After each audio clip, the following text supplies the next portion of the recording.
thewaybackgroup.org.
There's got to be more to life than this, right? If you're looking for a more meaningful spiritual discussion, then you've come to the right place. I'm Mark Zaretti, a spiritual teacher and author, and I've got over 25 years of helping other people to get more from their spirituality, forming a deeper and more profound connection on the inside. Now, I'm passionate about freely supporting good spiritual people just like you. And I've created podcasts, guided meditations, videos, feature-length documentaries, books and articles. In the past, I was featured in Natural Health magazine, and I've also appeared on regional BBC radio. As a published author, I already have a number of books in print, and they're all priced not for profit, helping to make spirituality and the guidance that I can offer available to as many people as possible. Since 2017, I've been working on a series of spiritual books, taking a deep dive into interesting facets of spirituality, revealing things that touch on the lives of every single person on the planet, especially those that are spiritually awakening. Now, although these books are still a work in progress, this live show is an opportunity for me to share some of these revelations with you. It's natural that you may be wondering where I'm coming from.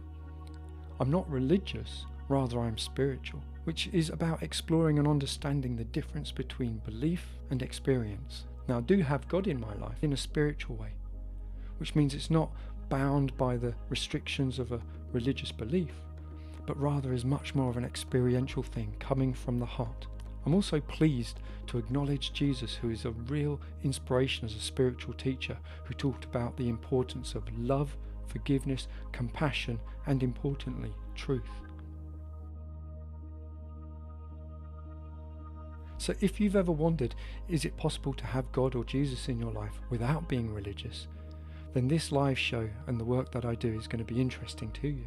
But in fact, whatever your background and whatever you believe, you'll find this show interesting, thought-provoking, entertaining, sometimes challenging, but most importantly, life-enriching. So let's go on this journey together. So what is the journey that this show is all about? Well, it's a journey to seek the highest truths. Truths that transcend the mundane and the everyday and yet have a real impact on our lives and who we are. Now, I'm going to be drawing on over 40 years of spiritual experience, plus over 25 years of teaching and guiding others. And this show's all about making myself available to answer your questions. And I'll do my best to do so. Every week, people from all kinds of backgrounds are sending me questions, but I'll also be looking at things that are happening in the world around us that are spiritually relevant. And throughout the show, my goal is to share real insights, useful and practical advice and guidance too. But importantly, this show is about you, and this is your chance to get involved, as well as spending time with like-minded spiritual people. Feel free to ask questions about any of the books, podcasts, articles, videos and documentaries that I've done, but more importantly, ask questions about what's going on in your life, what you're noticing, what you're experiencing, because I want to help you. And maybe together we can shed light on matters. So when you go to the website, you can ask questions and there's an option to remain anonymous if you wish.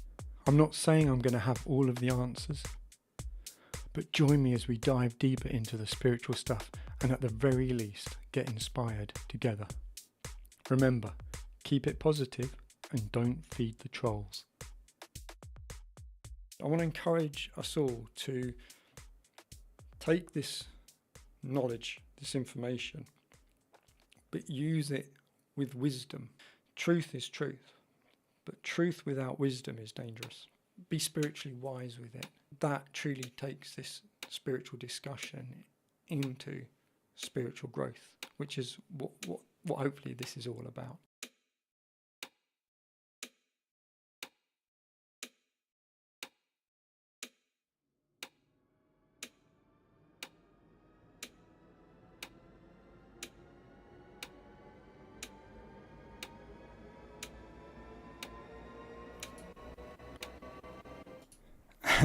And we are live. Hopefully you can all hear me okay. So this is the 4th of July, American Independence Day, but it's also the day that England votes for their next leader of the country. And we've got a few people in the live chat already, which is wonderful. So I'll say hello to Panther9, Scottish Bird, Marigold Zero, and Vegan Panda 1975. Good evening and hello to everyone. Now tonight is episode 17, but this is also effectively something new today as well. So this is also the first time that we're broadcasting simultaneously, not only on Rumble, but on YouTube. Now, if you've been following my show, you'll know that in the past I've said the reason why we're not on YouTube is because YouTube has a track record of being against people speaking the truth, and that hasn't really changed. But so what I'm going to do is we're going to be doing like today. We're going to broadcast on both YouTube and Rumble for about the first 10 to 15 minutes, and then what I'll do is I'll invite everyone to jump on over to Rumble, and so the first part of the show will be kind of gentle, easing everyone in, and then when we're going to get to the really interesting kind of deep dive topics where we're free speech and the ability to discuss things of a spiritual nature as adults is really important, then we're going to stop the YouTube stream and go completely over to Rumble.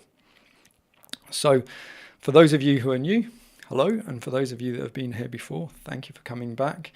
We've got a lot to cover today, and I honestly have put the slides together, but I, as ever, haven't done any preparation, and that's because I like to do things in real time and just see what comes up. So in advance, I thank everyone who's contributed, and we're going to dive straight in now with the first few questions. Now, here's the cover slide for today's show, and as you can see, the book of the prophet Isaiah is quite prominent there, so that gives us a clue that certainly that topic's probably going to come up.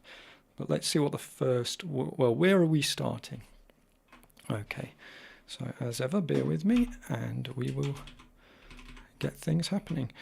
So before I dive in, I wanted to kind of share some of the lovely feedback, because this show's all about you. It's driven by you. The questions come from you, and it's about you sharing your experiences, asking questions to help you on your spiritual journeys. And I don't, as I've said many times, I don't say I have all the answers, but I'm certainly willing to share what I've learned so far, having meditated for over 40 years and taught for over 20. And so the idea is, let's together make sense of life, one question at a time, one episode at a time. But I wanted to share this lovely feedback from the previous show. So Dr. Pardeux, I believe that's how it's pronounced. This is actually episode 14, so 2 episodes ago. Amazing yet again. I've always the wonderment, exploration of grace, God's grace. Thank you, Mark, for the content and genuine intention to slow the whirlwind and pace of the third, enabling understanding from and to the heart by the grace of God. So that's really, really nice, and I really value these comments, so feel free to leave comments. Sometimes they're questions, sometimes it's just lovely feedback like this. Panther9, who's been on the show a few times, has said to the same episode, this has been such a valuable show. Fell asleep first time, so just catching up. Okay. I won't take that personally. I know that this live show is on late at night for some, and obviously if you've been working hard all day, then that might well happen. But that's the good news with this show, is that after the show's finished, it will be available as a podcast, and it will also be available as a video. And if you're paying attention, you might be going, he said podcast. So we will get onto that. But we'll keep rewatching this, as it's vital regarding love and how love gets rejected. This is really good, because some of the stuff, as I said, I'm not scripted, and it's an opportunity in real time to kind of bring down knowledge, not only share experience, but bring down knowledge. And so sometimes I'll watch it again and I'll be like, I missed that, because in the moment of being still and neutral enough to bring this knowledge down, sometimes it needs a second viewing or a third viewing to absorb the information, because there can be quite a lot coming through. So that's some really nice feedback. I thought I'd just share that, and that was with episode 14. And we also got some nice feedback on the last episode, which was episode 16. So username what said, my heart is inspired now. I'd call that job done then. That's the goal of this show, is to inspire us. And if you've visited us before, then I'll talk about the spiritual journey is not a journey just of the head. It's actually much more a journey of the heart. So that's really nice feedback. I appreciate that. Username what? And Hope Summer says, beautiful. Thank you for sharing your inspiration. And what they're referring to there was a specific part of the show where I shared an inspirational story from the past. So if you haven't seen that one, definitely dive in and go back and have a look at that. And there's one other bit of inspiration that I would like to, or feedback that I would like to share with you. And as ever, I'm having to press all the buttons here, so please bear with me, but we will see what comes up when I jump on here and we bring this one up. And hopefully you'll be able to hear this. So let's click play, and I'll just put my headphones on so I can listen along with you. So this is some feedback that came from Nick. Hi there, Mark. It's Nick here. I hope you're well. I just thought I'd leave you a couple of questions in relation to the Thursday night show. So one of them is in relation to the... And I apologise, because what I've done there is I've actually played something from the previous show. That was one of Nick's questions. I'll see if I can dig up the actual thing. If not, then I'll pop it on the next show, because I'm really excited to get on to our questions. So I apologise, Nick. I think what's happened there is we've got our audio files mixed up. And for those of you who are watching for the first time, it just goes to show that this is a live show. So we'll park that for now, and we'll come back to that at another time. So let's have a look at the first question. Well, actually, what I'd like to do is tell you what all the questions are up front. So we're going to be looking at what's the deal with the end of days prophecies, miracle healing, aka Joe Dispezia's book about brainwaves and healing, the subtlety of ego and how to overcome it, how to vote spiritually, aka I like the policy but dislike the person, help, and how does eating meat affect you spiritually? And as I've said there, I reserve the right to go off on a spiritual tangent. That's just a caveat, because we don't know where this will take us. So there's some pretty meaty topics to cover tonight, and I'm keen to get stuck into these. So let's have a look at the first one. So Daisy asks, when voting for a political party, how can we approach this spiritually? Some of the policies on paper I agree with, as I can read them neutrally, but the people representing them I could not put my trust and faith in. I would not want them representing me or the backing or to be backing them in any sense. Please, can you advise? Yeah, so there's a lot of different ways we can look at this, and what we have to remember is to put our spiritual hat on each time and say that, because this is ultimately about the pursuit of truth, and this is also about looking at things from a spiritual point of view, but applying them to the world that we live in and the lives that we are living, so that hopefully we're living in the most spiritually congruent way. Okay, so as I've said before, spirituality actually does impact on all aspects of life, and it's, in a way, it's a shame this question didn't come in last week, because we're within less than an hour of the end of voting today. But it's something relevant. It's going to be relevant for the future. Let's start gently. If we took a step back and you were, for example, you had to have dental work done.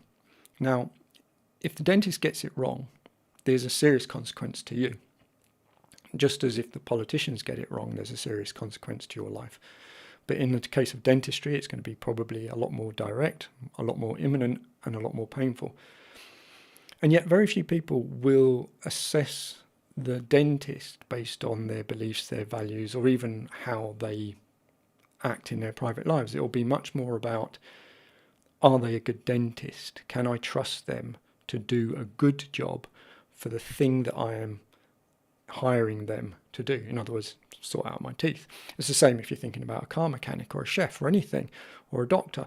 It would be a case of, look, especially when it's something like your life's on the line. So if it's a surgeon, you want the best because you want the best outcome. If someone said to you, okay, this surgeon is a meat eater, and they smoke and they drink, and you thought, well, I don't smoke, I don't drink, and I don't eat meat, will I choose another surgeon who probably won't do as good a job? No, I'll still go for the one that does the best job. And so this is about a bit of maturity and separating out the personality from the job. Okay, because ultimately if you're selecting who you're going to vote for, you're saying, are they going to do a good job in delivering their policies? And hopefully you're voting for the person whose policies you like.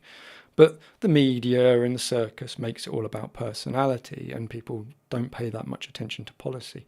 Now, we could go down the rabbit hole in terms of, for example, the World Economic Forum, and then I would say simply, well, look at the goals of the World Economic Forum, look at the various agendas and programs that they've been running for a long time, and look at who is associated with them, and you'll probably find that the leaders on most parties are actually in the same camp when it comes to their agenda. So that's kind of going down into the conspiracy side of things a little bit, and that's valid. But now I want to inject a bit of spirituality into this question. So how can we approach this spiritually? Look at the outcome of the policies. So we talked about this a while back when I was talking about the differences between different states in America, and how you can have quite stark contrasts, some profiting and doing well, some being impoverished and not doing well, when the geography is more or less the same. In other words, it's the policies that change what's happening in a place. And I talked about the fundamentals of good versus bad, and how you can look at things from a very kind of top level view. And so let's see if we can find this particular slide, because I know that I might have, there it is. So I would look at this list and say, are there policies negative? In other words, is the outcome of the policy going to be hateful, cruelty, merciless, heartlessness, deception, neglect, attack, or fighting or war, uninterested, injustice, etc., satanic, unfaithfulness? Or is it going to be positive? So love, kindness, forgiveness, compassion, truth, caring, healing, communication, justice, creativity, faithfulness, and ultimately belief in Jesus, because that is the summation of spiritual endeavor. So the top level view is, going back to the question that was asked, is, well, how can I navigate this challenge of voting for someone that I don't like the person, but I like their policies? Remember, you're voting ultimately for the policies, not the personality, because they're there to do the job. And as I said, you don't really care about the personality of your doctor or your dentist. You care that they do a good job. So you can reference the policies in terms of this. Is it negative or is it positive in terms of its outcome, and also its orientation? And that would help from a kind of macrocosmic point of view orientate you spiritually in terms of the politics. Then I would say,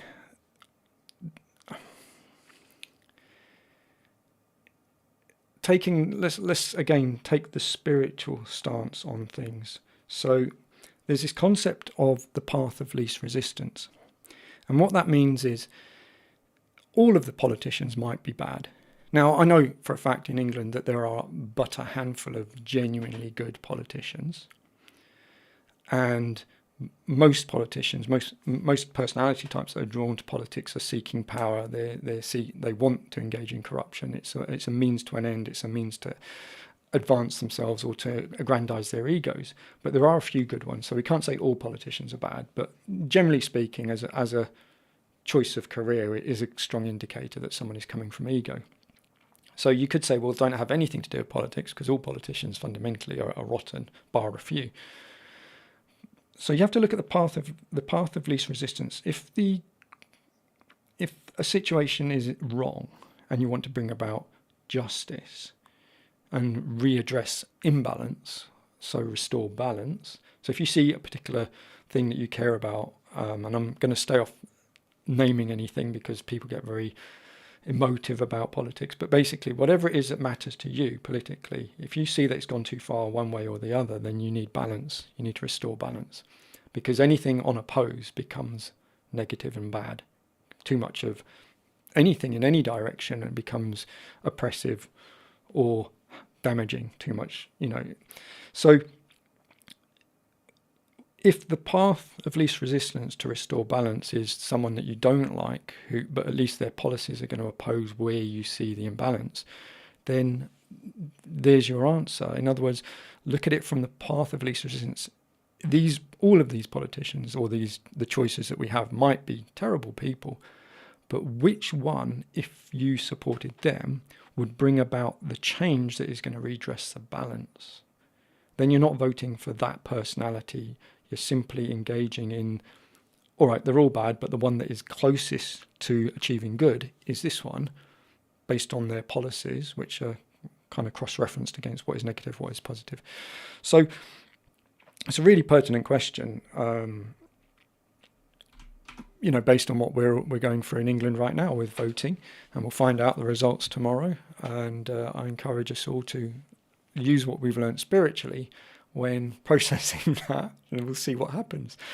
So hopefully that answers that question, but we've got a lot to cover today, so I'm going to push on, and I'm just going to acknowledge the chat. Some very bad jokes going there. But thank you very much, guys. So Scottish bird, meaty topics, Mark. Is that relevant to the last question you read out? It might well be, and we will see if we get there in time today. So let's go on to the next question then. So Millie asks, here we go. So we're going to do this meaty question now. I'd like to ask a question about eating meat and spirituality. Some religions believe in non-violence against living beings. Some people believe that meat is of a lower vibration and inhibits spiritual growth. What is your view on this? Is consuming meat and spiritual growth mutually exclusive? Do different types of meat have different effects on the body? Thank you. Okay, so I have actually covered this. I think it was probably about 4 or 5 years ago. I did a video specifically about meat and spirituality with a focus on meditation. And I used the analogy of if people hold a crystal, and in meditation they can be sensitive enough to pick up on the different vibrations of a crystal. So if people have that level of sensitivity or the potential for it, then they are obviously very sensitive to the energy of things. And a crystal is never alive, it's a mineral. So would they sit there and meditate on a lump of dead cow or dead sheep? Probably not. And if they did, there's certainly a lot more energetic vibration in something that was once alive than something that was always just a mineral. So the crystal thing proves that people have an ability to be very sensitive to energy. And when you then say, well, would you apply that practice to something that was fundamentally dead flesh, then most people would say no, because more than likely that's going to have a negative impact. And so that's a very kind of coarse way of demonstrating the point. Then we could go into the fact that some meats are more negative than others. So fish is not as negative, for example, as sheep, and etc. And in the private forums that I'm involved in, we've actually listed out a whole range of meats and kind of ordered them in terms of vibration. The short answer to the question is that yes, eating meat does affect your vibration in a negative way. What I'm showing on the screen now is, if you want to look back in time to, I think it's 6 years ago, then it was meditation tutorial number 32, food, drink and meditation. And I've highlighted it on the screen, but basically this was a video that was part of the meditation tutorials series that I released for free 6 years ago. And that's still available on YouTube and on Rumble, I believe. So you can look that video up at your leisure. It's tutorial number 32, and in that I go into a lot more detail. So the short answer is yes. I would always try and look at it from a different point of view. Some people just don't understand and they don't know, and they're not necessarily in an environment that permits choice. So we're very fortunate, especially in England, because it's very easy to be vegetarian, it's very easy to be vegan, and it's very easy to have choice when you've got a certain base level of money. If you imagine in certain parts of the world, you eat what you can find. So we can't sit here and say everyone should stop eating meat. You can't say that some people, they're bad because they eat meat. Maybe they just don't know, or they don't have choice. It really comes down to you. If you have a choice, what are your choices a reflection of? So if we think about what it means to be spiritual, one of those things is going to be more to do with compassion, sensitivity to energy, and things like this. So I don't drink and I don't smoke, and that's a deliberate choice because I don't want to introduce these awareness damaging substances into my system. I don't do recreational drugs for the same reason. In fact, I generally try and live a relatively clean and healthy life. I haven't eaten meat in a long time, but this is all my choices.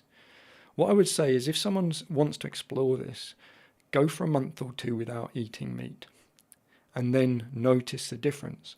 But straight away, if someone just dives into a plant-based diet, they might do it in a junk food way, or they might do it in a very intelligent way. So again, there has to be a level of personal responsibility. Otherwise, what could happen is they go, okay, I'm going to eat nothing but McDonald's plant-based burgers and I feel terrible after 2 months.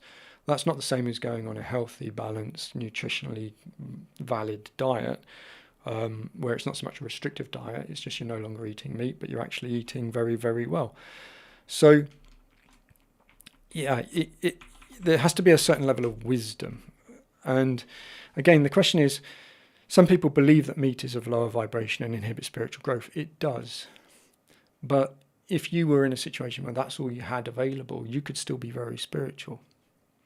And as we have grown in our understanding of what spirituality is, which is the desire to be closer to God and living in a way that's congruent with the loving qualities of God, I would refine it and say that, yes, meat is of a lower vibration and it makes it harder to sit in stillness, which is necessary for meditation. But spirituality is 24/7. It's not just when you're meditating. So it's nuanced.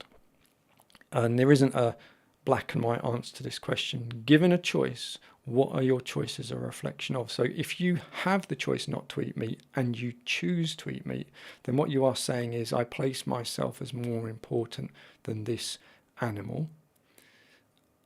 And I'm willingly, especially if you've watched my videos or you've had these kind of conversations with others, if you know that meat has a lower vibration than you, and therefore eating it will lower your vibration, which is a negative thing, then really what you're saying is, I am willing to harm myself to satisfy my taste desires.